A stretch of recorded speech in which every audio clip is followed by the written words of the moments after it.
देखिए क्वेश्चन है 1 2 3 4 5 6 7 का प्रयोग करके 3 अंकों की कितनी सम संख्याएं बनाई जा सकती है। तो देखिए इस तरह के क्वेश्चन को बनाने के लिए आपको क्या करना है, सबसे पहले आप 3 अंकों वाली एक ब्लॉक बना लेना है। ठीक है, 3 अंकों वाली एक ब्लॉक बना लेना है।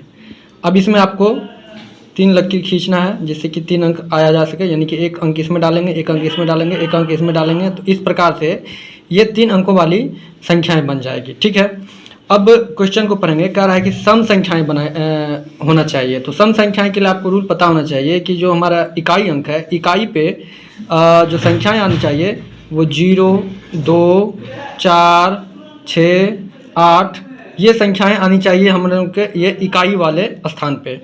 ठीक है, तो अब हम बात करेंगे कि इसमें जो हमें संख्याएं दिया गया है वो सिर्फ 2 4 और 6 तीन ही संख्याएं सम दिया गया है, जिसको पकड़ करके हमें सम संख्याएं बनाना है।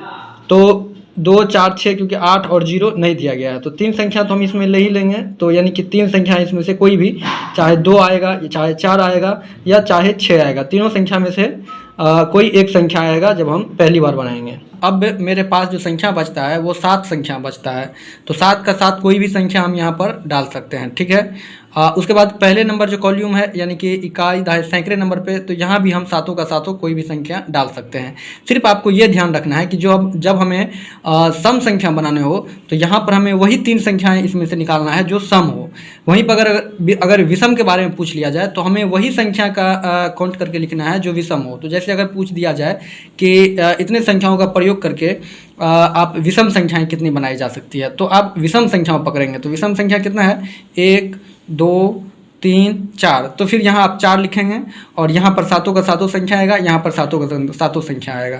तो अब होगा कितनी संख्याएं, तो आपको क्या करना है, इस सारे को मल्टीप्लाई कर देना है। ठीक है, इस सारे को अगर आप मल्टीप्लाई करते हैं तो ये हो जाता है 21 और इंटू 7। ठीक है, अब हो जाएगा ये 7 और ये 14, यानी कि इतना संख्या आप इस नंबर का प्रयोग करके 3 अंकों की संख्याएं आप बना सकते हैं जो कि सिर्फ सम हो।